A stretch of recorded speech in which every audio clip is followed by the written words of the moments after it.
No. Yo, guys, I'm not sure if somebody's asked this before.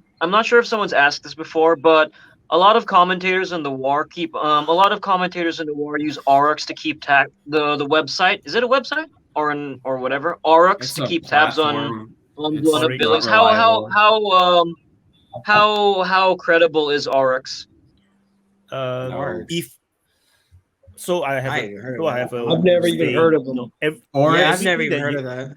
Oryx is basically a platform where photos of equipment and personnel that have been destroyed are basically collected and counted. That's definitely not. I've been on there before. I've been on there before and seen a little compilation of like 4 or 5 photos of the same tank from different angles counted as like 5 different tanks destroyed. That's crazy. I know who you're talking about.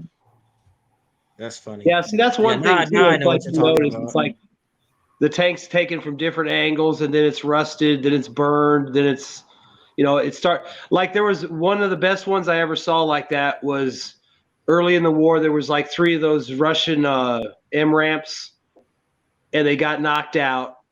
And when you first saw them, you just see them knocked out, and they're getting tore up, and we kicked these Russians' ass. Well, then a video came out about a month later, and it showed the vehicles get knocked out by small arms. But then a tank pulled up and provided covering fire while the crews basically took all their gear out in a fairly calm manner, walked back, threw it on a truck, and left.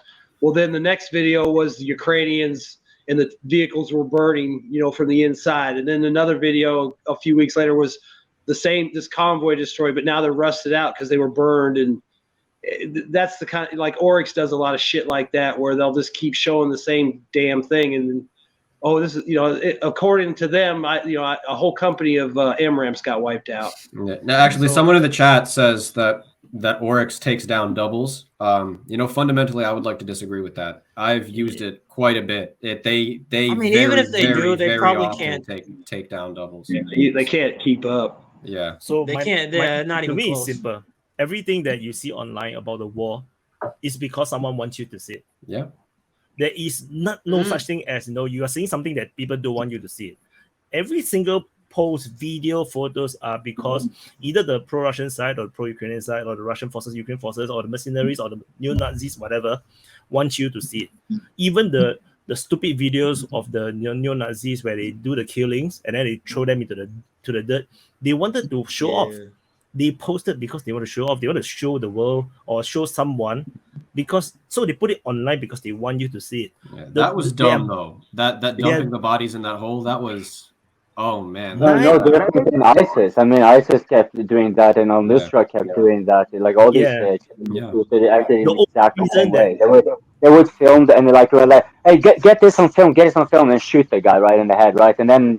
Have you guys seen this one with the white helmet, which was like kind of a front group for the MI6, and they used the white, and then there was this film where they kind of like shoot the people, and then afterwards they take selfies of them shooting the people, laughing as they kill them, and then they have the white helmets come in afterwards, take a photo shoot of them, like heroically saving the place, everything. It's just like making a massive, just basically executing to make a Photoshop, like a photo, like a PR. I mean, for Ukraine, the only reason we're going to find out. Like eventually, this bullshit's going to be to the surface, and they're going to be in some trouble. Like Russia is like playing the PR game long term, because you can't like lie this much.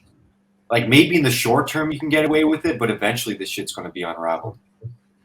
So I feel that the only difference between ISIS and the neo-Nazis in Ukraine is that the Ukrainians needed the Western support, and they cannot allow this kind of footages to go around, to go viral. So this is the reason why it get pulled down. They backtrack, they change the descriptions and everything. So that's one thing. And 99% of the things that happen on the battleground, we don't see it. So whatever we are seeing is only 1%. Like a single day of combat, there is so many front lines. Sometimes we only see like a few, 2 or 3 videos, a few photos. We are hardly seeing the big picture. So when websites like Oryx, we are so PC, you see, we are going to track every single losses through every single photo and video that we can find. Literally impossible. That's nonsensical. You're never going to see anything. Like I posted on the Telegram and Twitter, asking, I'm saying that are the soldiers journalists or are they soldiers? They're not there to be photojournalists. They're there to fight the war. So you cannot track, you cannot expect any intels to be corroborated with evidence. Intel is intel. If the soldiers say that no, there's a enemy forces in this town, then there's enemy soldiers in this town, they will report to the higher up. You don't expect evidence.